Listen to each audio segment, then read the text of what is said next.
Vamos agora voltar para o Congresso e vamos falar da faixa de Gaza. Infelizmente, esse evento aqui teve uma manifestação lamentável de um cara aí do PCO, mas que bom que os defensores da Palestina estão se manifestando lá no Congresso. Crianças e mulheres são as maiores vítimas da guerra na faixa de Gaza, ressaltam debatedores. Crianças somam 44% das vítimas, segundo a Federação Palestina no Brasil. Mulheres são 24,5%. Vamos ver juntos aqui. Olha lá, discussão importante que ocorreu, inclusive com o Walid Rabah, que é o presidente da FEPAL, presente ali no Congresso. Em debate na Comissão Legislativa Participativa da Câmara dos Deputados, especialistas alertaram para o grande número de mortes entre mulheres e crianças na guerra na faixa de Gaza. Na verdade, no genocídio, né, queridos? Em pouco mais de 200 dias de conflito, já morreram quase 43 mil palestinos, relatou o presidente da Federação Palestina do Brasil, Walid Rabah. As maiores vítimas dos ataques de Israel ao território palestino são crianças. Quase 19 mil morreram, 44% do total de vítimas, conforme o Walid Rabah.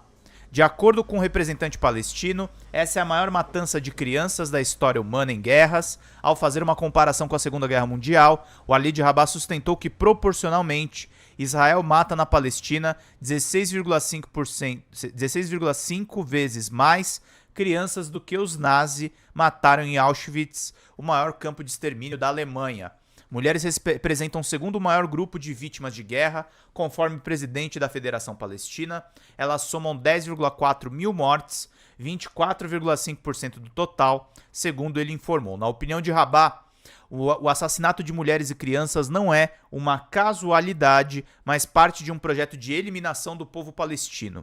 É o maior programa de genocídio da história humana conhecido, que visa a desaparição de toda uma sociedade, que visa uma solução final, que visa um holocausto, talvez jamais pensado na história humana. O embaixador da Palestina no Brasil, Ibrahim Mohamed Khalil Al-Zben, manifestou a mesma opinião. Para o embaixador, a guerra de Israel não é contra o grupo terrorista Hamas, mas contra a existência da Palestina. A guerra de extermínio é contra a ideia de resistência, a ideia de resistir ao colonialismo. Se não fosse por Fatah, Hamas e a Frente Popular ou a OLP teriam lutado contra as pedras e as oliveiras palestinas, que são também símbolo da nossa terra.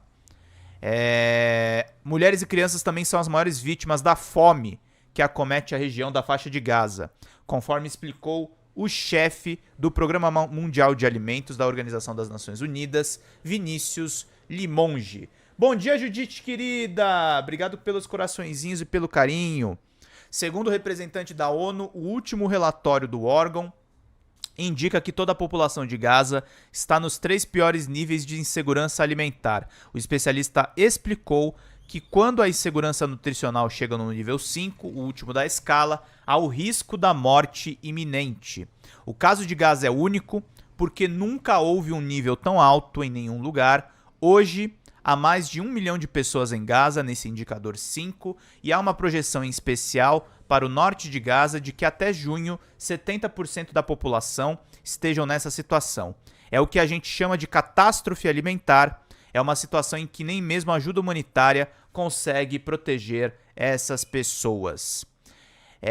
Vinícius Limonge relatou que o norte da faixa de Gaza representa a região mais crítica porque a ajuda humanitária não consegue chegar até lá. Devido a isso, a fome duplicou nos últimos 2 meses, passando de 15% para 30% da população em situação de emergência nutricional. Além de condenar a morte, principalmente de mulheres e crianças, e a fome que acomete na região, o deputado Padre João, do PT, acrescentou que 97% da água na faixa de Gaza estão impróprias para o consumo humano. Padre João foi um dos deputados que mais pediram a realização do debate sobre a situação palestina na Comissão de Legislação Participativa. É inconcebível não se indignar diante do genocídio, o número de crianças que já foram assassinadas, mulheres assassinadas, destruição de áreas públicas como hospitais. O representante do Ministério de Relações Exteriores, Carlos Antony Santos, sustentou que o Brasil defende o reconhecimento do Estado palestino como a melhor maneira de garantir a paz e a segurança na região de conflito. Segundo disse, essa sempre foi uma posição brasileira desde a criação do Estado de Israel em 1948. Após o encerramento da audiência pública presidida pelo deputado Glauber Braga, que não pode ser cassado, temos que defender Glauber Braga, o deputado Abílio Brunini protestou por não ter podido participar do debate. Ele afirmou que fará um novo requerimento para a realização de audiência pública, com os mesmos convidados para dar espaço a deputados de posição divergente dialogarem. Eu não celebro morte de inocentes, são reféns de um governo terrorista que é o Hamas, mas a Palestina também precisa pregar a paz com os territórios vizinhos, afirmou. Brunini também falou sobre a dor do povo de Israel e dos reféns mantidos pelo Hamas.